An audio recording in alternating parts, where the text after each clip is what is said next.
तो क्वेश्चन है find the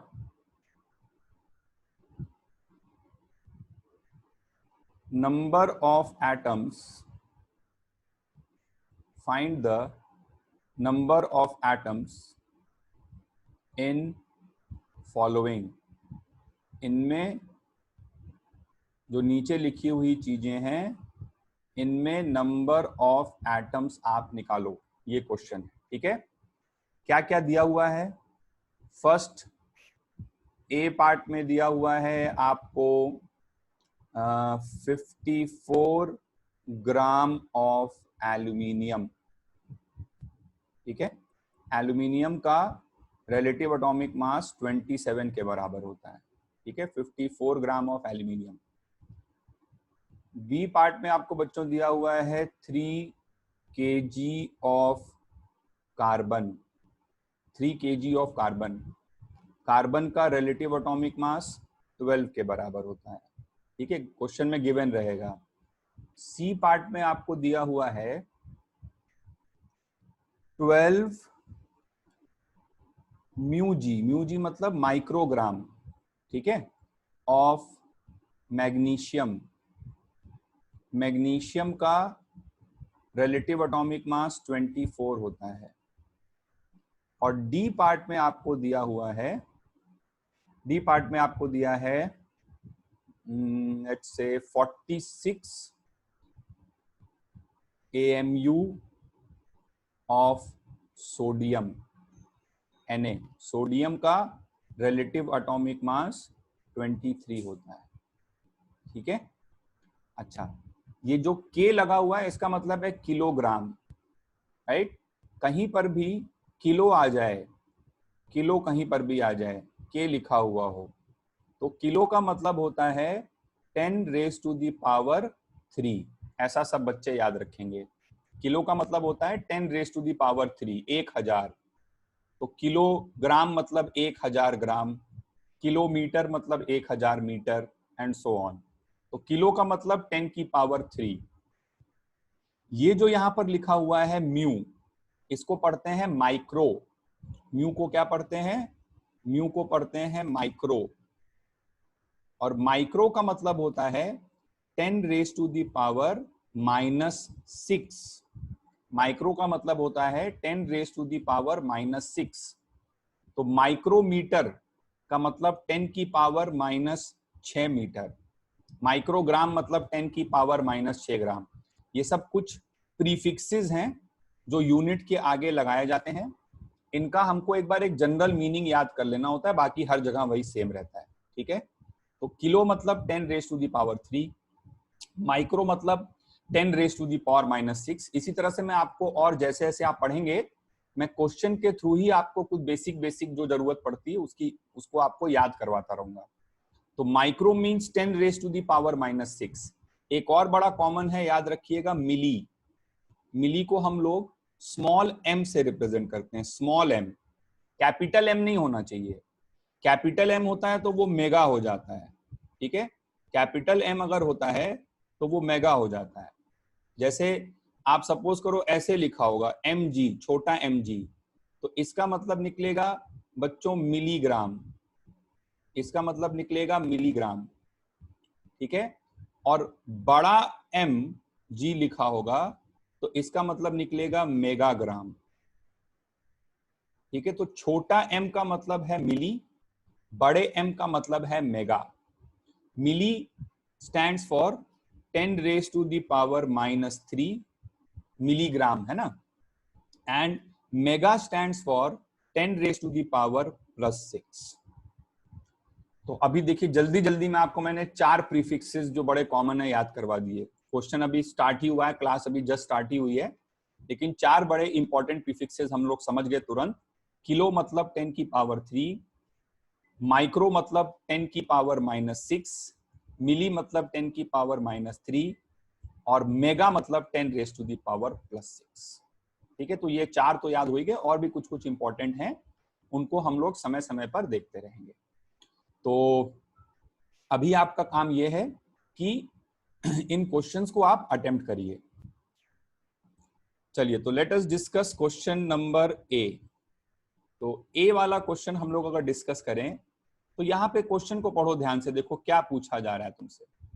तुमसे पूछा जा रहा है कि 54 ग्राम एल्यूमिनियम में what is the number of atoms, ये तुम्हें बताना है। ठीक है, तो भाई सबसे पहले तो बच्चों आप क्या करो कि आपको मास दे रहा है, इस क्वेश्चन में मास गिवन है और आपसे नंबर ऑफ एटम्स पूछा गया है। तो सबसे पहले तो आप क्या करो कि आप नंबर ऑफ मोल्स निकालो। ठीक है, नंबर ऑफ मोल्स आप कैसे निकालोगे, तो हम लोग निकालते हैं number of moles of aluminium. ठीक है, number of moles of L aluminium. तो नंबर ऑफ मोल्स हम निकालेंगे कैसे, नंबर ऑफ मोल्स हम लोग निकाल लेंगे given mass by molar mass करके। ठीक है, so it will be equals to given mass जो कि है 54 ग्राम डिवाइडेड बाय एल्यूमिनियम का मोलर मास क्वेश्चन में दिया ही हुआ है, that will be equals to 27 gram पर मोल। ठीक है, 54 gram given mass upon molar mass. तो आई एम श्योर इसको आप सॉल्व करोगे तो ये सॉल्व करने पर आपको आंसर दे देगा 2 मोल, 2 मोल आपको आंसर दे देगा।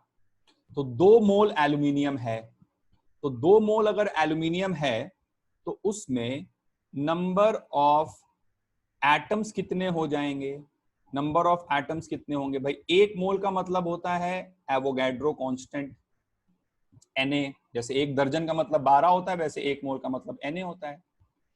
तो 2 मोल एल्यूमिनियम है तो उसमें नंबर ऑफ एटम्स हमको निकालना है। ठीक है, तो नंबर ऑफ एटम्स हम लोग कैसे निकालेंगे, नंबर ऑफ एटम्स हम लोग निकाल लेंगे कि 2 इंटू Na कर देंगे। अब यहाँ पे भी जैसे यूनिट अगर लिखना चाहते हो तो जैसे 2 मोल हो गया, बार बार यूनिट नहीं लिखा जाता है, लेकिन एक क्वेश्चन में मैं करके बता दे रहा हूँ, पिछली क्लास में एक बच्चे ने डाउट भी पूछा था।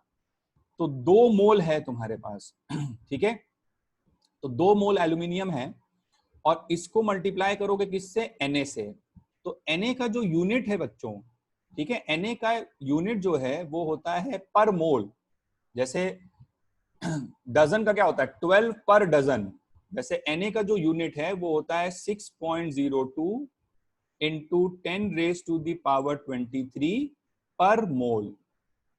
ये एक्चुअल Na का यूनिट है, मोल इनवर्स। ठीक है, 6.02 into 10 raise to the power 23 पर मोल। तो मान लो स्कूल वगैरह के एग्जाम में अगर आए तो वहां पर क्या है, थोड़ा सा यूनिट वगैरह लिख देना चाहिए, स्कूल के टीचरों को ये सब अच्छा लगता है।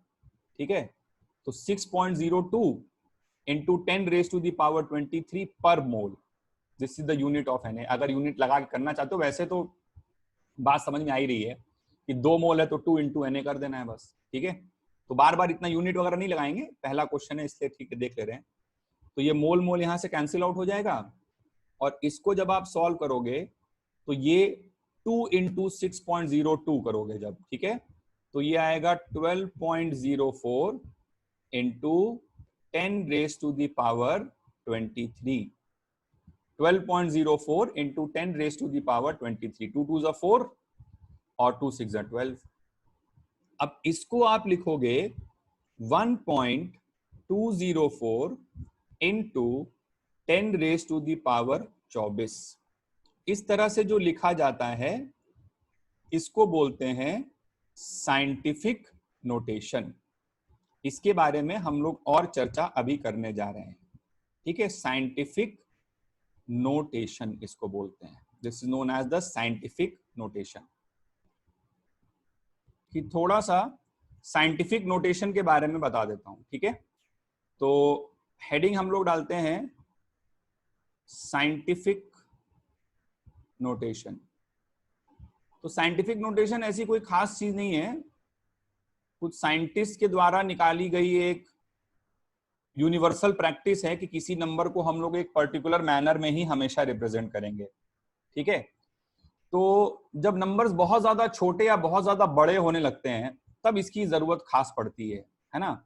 जैसे कि हमने देखा ही था कि भाई अगर 1 मोल Na की बात करें तो Na बहुत बड़ा नंबर है, तो उसमें 0.000 लगाकर अगर लिखने की कोशिश करोगे तो बहुत ज्यादा हो जाएगा, तो उसको 10 रेज टू दी पावर 23 करके इस तरह से लिख दिया गया। ठीक है, तो ऐसे सिचुएशंस में हम लोगों को जरूरत पड़ती है साइंटिफिक नोटेशन की। ठीक है, तो साइंटिफिक नोटेशन क्या है कि एक बार इसके बारे में हम लोग अगर डिस्कस करें तो साइंटिफिक नोटेशन को हम लोग रिप्रेजेंट कर सकते हैं, जैसे सपोज करो कोई भी नंबर है हमारे पास, ठीक है, तो कोई भी नंबर अगर है तो किसी भी नंबर को, दुनिया में किसी भी नंबर को हम लोग a into 10 raise to the power x के फॉर्म में एक्सप्रेस कर दें, ठीक है ना, a into 10 raise to the power x के फॉर्म में एक्सप्रेस करें, जहां पर a की वैल्यू 1 से लेकर के, या ऐसे लिख दें, सॉरी, जहां पर a की वैल्यू जो है वो 1 से लेकर के 10 के बीच में हो, greater than equals to 1 and less than 10। तो इस तरह से जब किसी भी नंबर को लिखा जाता है तो उसे हम लोग साइंटिफिक नोटेशन बोलते हैं। 1 से लेकर के 10 के बीच में होना चाहिए। 10 पे गौर करो, मैंने इक्वालिटी नहीं लगाया है। 10 पे इक्वालिटी इसलिए नहीं लगाया है क्योंकि अगर ये 10 ही होगा तब तो ये पावर में जुड़ जाएगा ना। जैसे जैसे फॉर एग्जाम्पल आप सपोज करो कि आप इस तरह से कोई नंबर लिख दो 10 इंटू 10 की पावर 4, तो बेटा इसे आप सीधे सीधे क्या लिखोगे, इसे आप 1 इंटू 10 की पावर 5 लिख दोगे ना। तो अगर ये 10 ही हुआ तब तो ये इसके साथ मल्टीप्लाई होकर 10 की पावर 1 और बढ़ा देगा, तो 10 इंटू 10 की पावर 4 होगा, तो उससे 10 की पावर 5 कर दोगे, तो 1 इंटू 10 की पावर 5 इस तरह से कर दोगे। तो जब इस फॉर्म में किसी भी नंबर को रिप्रेजेंट किया जाता है, किस फॉर्म में, a into 10 raise to the power x वाले फॉर्म में, और a की वैल्यू क्या होनी चाहिए, 1 से लेकर के 10 के बीच में। 10 पे मैंने इक्वालिटी नहीं लगाया है, ध्यान दो, लेकिन a पे मैंने इक्वालिटी लगाया है, तो इसे हम लोग साइंटिफिक नोटेशन बोलते हैं। बस इतनी सी बात है। और जब इस तरह से लिखते हैं तो ये जो 10 की पावर x आता है ना, इस 10 की पावर x को बोला जाता है ऑर्डर,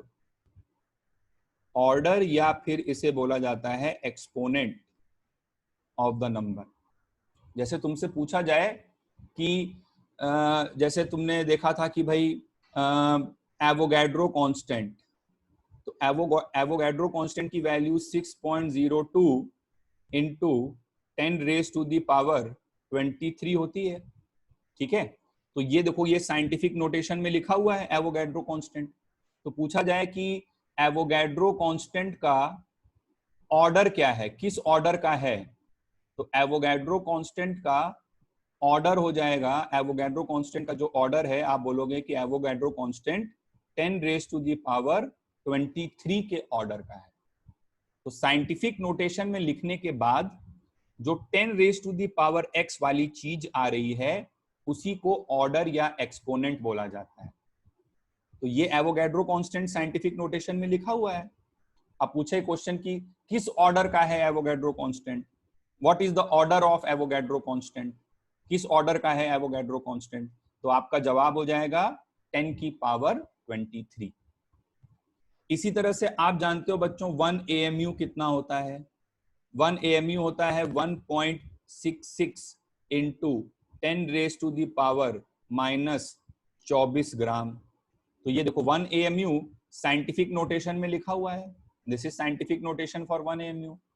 तो पूछा जाए कि what is the order of 1 AMU, तो 1 AMU का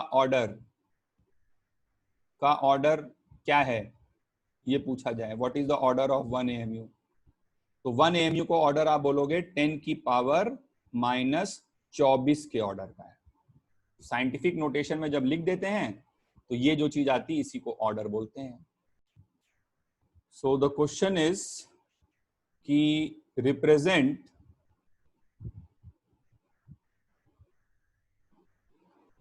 द फॉलोइंग नंबर्स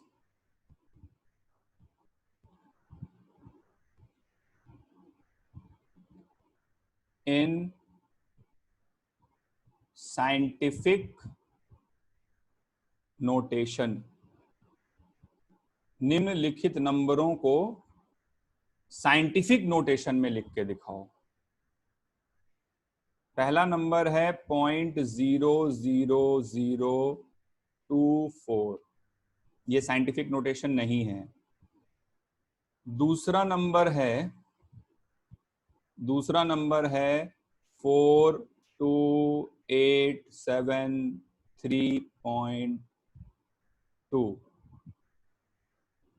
तीसरा नंबर है 24 इंटू 10 की पावर 4। चौथा नंबर है 0.03 इंटू 10 की पावर 6।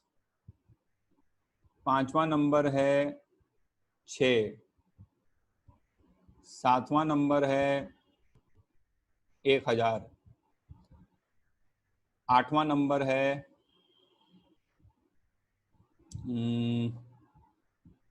आठवां नंबर, चलो कुछ नहीं है, 7 ही तक करो, बहुत है, इतने से बात समझ में आ जाएगी। ठीक है, सो अटेम्प्ट करिए इन क्वेश्चंस को। स्टार्ट करते हैं। तो पहला वाला सॉल्यूशन, पहले क्वेश्चन का सॉल्यूशन देखते हैं। तो फर्स्ट क्वेश्चन है कि हमको नंबर दिया है 0.00024। अब हमें इसको इस तरह से लिखना होगा कि 1 से 10 के बीच में आए। तो डेसिमल को राइट हैंड साइड पे खिसकाएंगे, 1 2 3 4। तो 1 2 3 4 खिसकाए तो ये 2.4 हो रहा है। समझ रहे हो बात को? तो इसको ऐसे भी तो सोच सकते हो ना, 2.4 डिवाइडेड बाय कितना डेसिमल खिसका है, राइट हैंड साइड पे 4 खिसका है, तो राइट हैंड साइड पे खिसका है तो डिवाइड करना पड़ेगा। तो ये क्या आ जाएगा, 1 2 3 4। तो इसको आप लिखोगे 2.4 into 10 raise to the power -4। ये पहले वाले का साइंटिफिक नोटेशन हुआ, 2.4 into 10 raise to the power -4। तो जब राइट में खिसकाते हैं तो पावर कम होती है, ऐसे ध्यान रखो। अब यहां सपोज करो, देखो अब यहां पे तुम्हें खिसकाना है तो इधर डेसिमल लेफ्ट में खिसकाओगे, 1 2 3 4। ठीक है, तो इसको तुम लिखोगे 4.28 और क्या है 732, 4.28732 इंटू, अब इसको इसके बराबर बनाने के लिए क्या करना पड़ेगा, 10,000 से मल्टीप्लाई करना पड़ेगा। तो 10 raise to the power 4। Left में जाते हैं तो पावर बढ़ती है, राइट में जाते हैं तो पावर घटती है। ठीक है, चलो थर्ड का सॉल्यूशन देखते हैं। 24 है, 24 को हम लोग लिखेंगे, मतलब हमारे पास है 24 इंटू 10 की पावर 4। तो आप खाली 24 पे फोकस करो, तो इसे आप लिखोगे 2.4 इंटू 10 की पावर 1, ये साइंटिफिक नोटेशन हो जाएगा, और इंटू 10 की पावर 4 तो है ही है। तो ये ओवरऑल, इतना तो आपने मैथ्स में पढ़ा ही होगा कि पावर जुड़ जाता है, तो ये 2.4 into 10 raise to the power 5 बन जाएगा। ठीक है, इस तरह से आंसर आ जाएगा, 2.4 into 10 raise to the power 5। चलिए आगे बढ़ते हैं, क्वेश्चन नंबर 4 डिस्कस करते हैं। क्वेश्चन नंबर 4 है 0.03 into 10 raise to the power 6। तो 0.03 पे फोकस करता हूं मैं। तो 0.03 पे फोकस करूंगा तो इसमें डेसिमल को मुझे ले जाना होगा कहाँ, राइट में। तो ये बन जाएगा, दो प्लेसेस ले गया, तो 3 इंटू 10 की power -2 into 10 raise to the power 6। तो इसको मैं सॉल्व करके 3 into 10 raise to the power 4 लिख दूंगा। ये साइंटिफिक नोटेशन हो गई क्वेश्चन नंबर 4 का। क्वेश्चन नंबर 5 बहुत ही आसान है। 6 को क्या लिखोगे, साइंटिफिक नोटेशन में लिखोगे 6 को 6 into 10 raise to the power 0। भाई 6 इंटू 1 हो गया ना, और 1 की जगह पे क्या लिखोगे, 10 रेज टू दी पावर 0। और ये क्वेश्चन नंबर 5 है और ये 6 है, सॉरी। और क्वेश्चन नंबर 6 में क्या करोगे, 1000 है, तो 1000 को लिखोगे 1 into 10 raise to the power 3। ये साइंटिफिक नोटेशन हो जाएगा। चलिए तो बी वाला क्वेश्चन करते हैं हम लोग। तो बी वाले क्वेश्चन में है 3 kg कार्बन, कार्बन का रिलेटिव एटॉमिक मास होता है 12।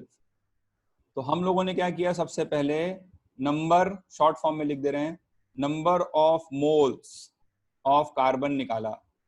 Number of moles of carbon कैसे निकलेगा, given mass by molar mass. ठीक है, given mass by molar mass करना होगा। तो given mass by molar mass जब करेंगे तो 3 किलोग्राम है, तो 3 किलोग्राम का मतलब क्या हो गया, 3 इंटू 1000 ग्राम, किलो मतलब 1000 होता है। और मोलर मास कितना है भाई, मोलर मास है 12 ग्राम पर मोल। ठीक है, तो इससे ये कितना आ जाएगा, 3 से कट जाएगा ये 12 4, तो 1/4 इंटू 10⁻³ मोल। इस तरह से मैंने इसे छोड़ दिया। 10 की पावर को जनरली टच नहीं करते हैं क्योंकि वो बाद में सॉल्व होता है ना, अभी समझ में आ जाएगा तुम्हें, तो इस तरह से लिख दिया। अब तुम चाहो तो इसको 1000/4 करके यहीं पे 250 मोल निकाल सकते थे, लेकिन कैलकुलेशन हमेशा आखिरी स्टेप में जनरली करना चाहिए। ठीक है, तो ये number of moles of carbon हो गया। अब इतना मोल अगर कार्बन है तो उसमें नंबर ऑफ एटम्स कितने हो जाएंगे भाई, तो नंबर ऑफ एटम्स निकालने के लिए मैं क्या करूंगा, ये जो भी नंबर ऑफ मोल्स आया है, ठीक है, यूनिट अब मैं नहीं लगा रहा हूं, इतना जो मोल आया है इसे मैं मल्टीप्लाई कर दूंगा Na से, तो Na की वैल्यू हो जाएगी 6.02 इंटू 10⁻23। तो बस अब ये 3 और 23 तो मिलकर 10⁻26 हो जाएगा, और ये क्या है, ये 6 के आसपास है लगभग, तो 6/4 करोगे तो 6/4 मतलब 3/2, तो 3/2 मतलब 1.5 इंटू 10⁻26 एटम्स, इस टाइप का आंसर आ जाएगा। ठीक है, तो दिस विल बी रफली योर आंसर, 1.5 इंटू 10⁻26 एटम्स। चाहो तो यहाँ भी यूनिट लगा सकते हो, स्कूल का एग्जाम है तो यहाँ पे मोल लिख देना, और Na तो मैंने बताया ही तुम्हें, पर मोल उसका यूनिट होता है, पर मोल, मोल इनवर्स। ठीक है, तो आगे बढ़ते हैं। नेक्स्ट हम लोग देखते हैं सी क्वेश्चन। तो सी वाला क्वेश्चन हमारे पास था 12 माइक्रोग्राम ऑफ मैग्नीशियम था। ठीक है, तो क्वेश्चन सी में हमारे पास था 12, जस्ट अ मिनट, सी वाले में था 12 माइक्रोग्राम मैग्नीशियम। तो अटेम्प्ट करते हैं उसे, 12 माइक्रोग्राम ऑफ मैग्नीशियम। मैग्नीशियम का रिलेटिव एटॉमिक मास बच्चों होता है 12। तो हमने निकाला moles of magnesium. Small n जब भी मैं लिखूं, स्मॉल n से हम लोग नंबर ऑफ मोल्स को रिप्रेजेंट करते हैं पूरी केमिस्ट्री में। स्मॉल n, छोटा वाला n मतलब नंबर ऑफ मोल्स। तो मोल्स ऑफ मैग्नीशियम निकाला, कैसे निकालेंगे, given mass by molar mass. Given mass कितना है, 12 इंटू 10⁻⁻6 ग्राम, 12 इंटू 10⁻⁻6 ग्राम। माइक्रो का मतलब होता है 10⁻⁻6।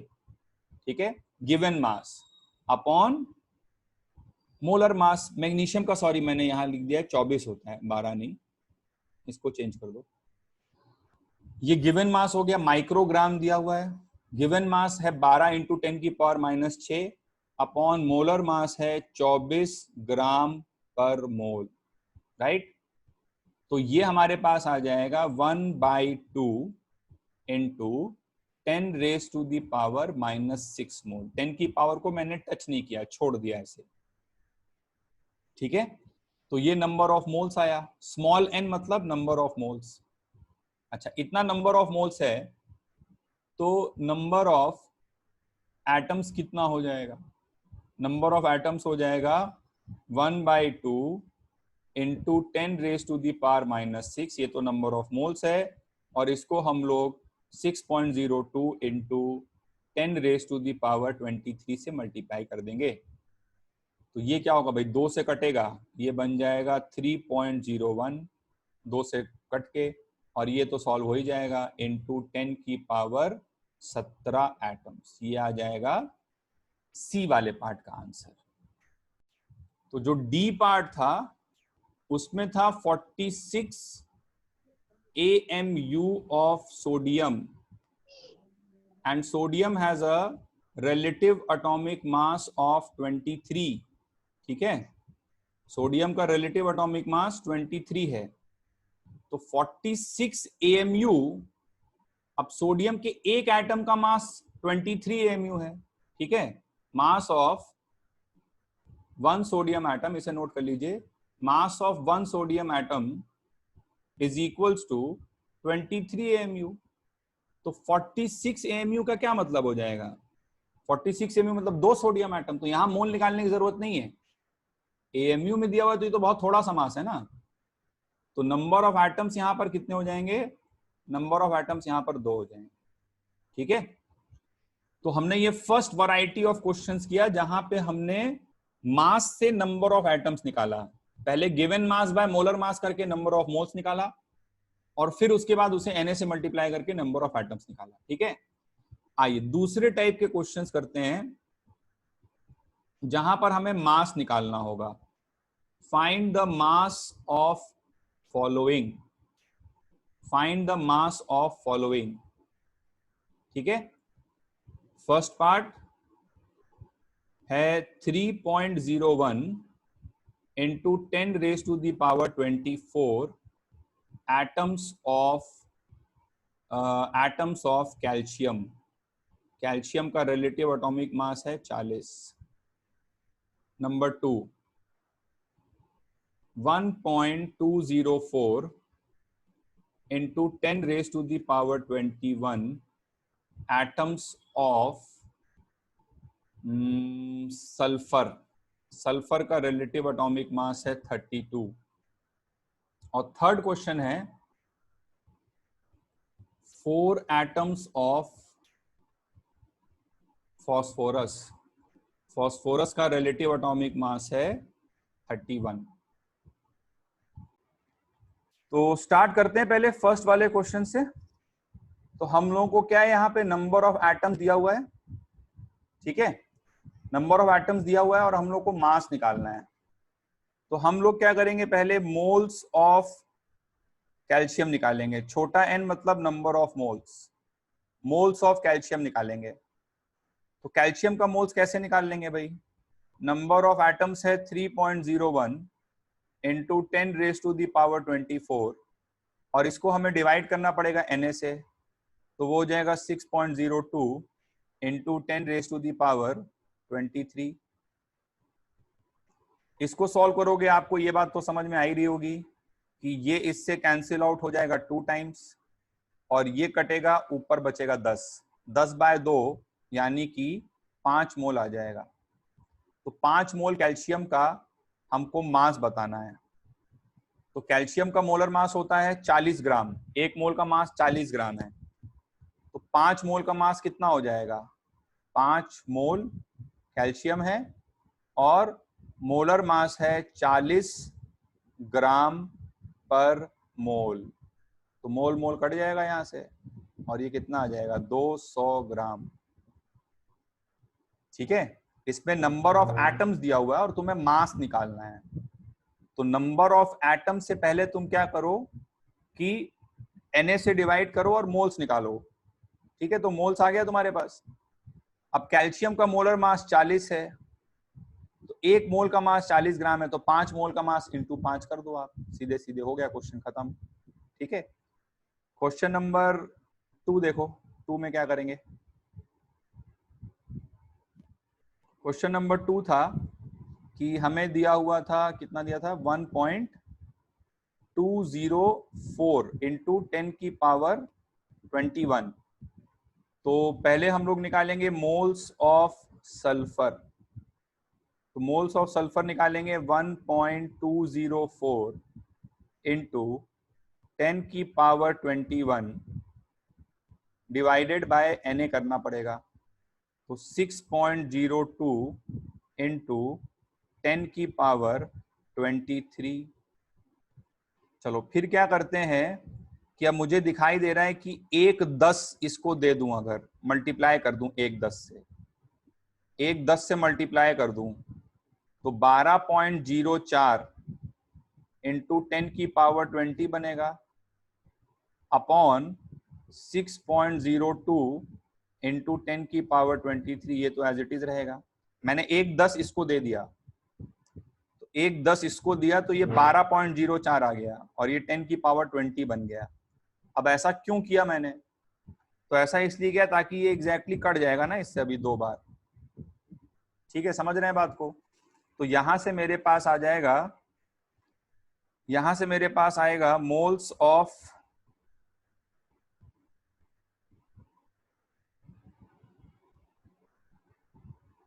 ठीक है, यहां से मेरे पास आएगा कि moles of sulphur is equals to 2 into 10 की पावर -3 मोल। और अब इसका मास निकालना है, तो मास निकालने के लिए जो नंबर ऑफ मोल्स है उसको सल्फर के मोलर मास जो कि 32 ग्राम पर मोल होता है उससे मल्टीप्लाई करेंगे, तो मोल मोल कैंसिल आउट हो जाएगा और यहां से हमारे पास मास की वैल्यू आ जाएगी 2 इंटू 32 दैट इज 64 इंटू 10 की पावर -3 ग्राम। बट हो सकता है आंसर ऐसे ना हो, क्योंकि 10 की पावर -3 को मैंने थोड़ी देर पहले बताया था कि मिली भी कहते हैं, तो ऐसे भी हो सकता है कि 64 मिलीग्राम, ये भी आंसर दिया जा सकता है। ठीक है, तो इस तरह से हो सकता है, ये हो सकता है, या 0.064 ग्राम ये भी हो सकता है। 64 इंटू 10 की पावर -3 को ऐसे भी तो लिख सकते हो। ठीक है, तो ये सभी आंसर सही हैं, ऑप्शन में किस तरह से दिया हुआ उस पर डिपेंड करता है। ठीक है, तो ये हो गया क्वेश्चन नंबर 2। क्वेश्चन नंबर 3 पे एक बार आ जाइए। तो क्वेश्चन नंबर 3 में हमें 4 एटम ऑफ फास्फोरस बोला है बच्चों। अब देखो, हमारे ऊपर ऐसी कोई लिमिटेशन नहीं है कि आंसर हमें ग्राम में ही देना है, ऐसी कोई मजबूरी नहीं है हमारी, ऐसा क्वेश्चन में कहीं नहीं बोला गया है। मैंने तो बस ये बोला मास बताओ। तो 4 एटम ऑफ फास्फोरस हैं, तो इतने कम जब एटम है तो यहां मोल वोल निकालने की जरूरत थोड़ी ना है। फास्फोरस के एक एटम का मास कितना है? 31 AMU। फास्फोरस के एक एटम का मास कितना है? 31 AMU। तो 4 एटम का मास कितना हो जाएगा? 124 AMU। हो गई बात खत्म। एक एटम का मास 31 AMU, तो 31 इंटू 4 कर दो तो 124 AMU आ गया ये। ठीक है, तो ये थे आज के क्वेश्चंस।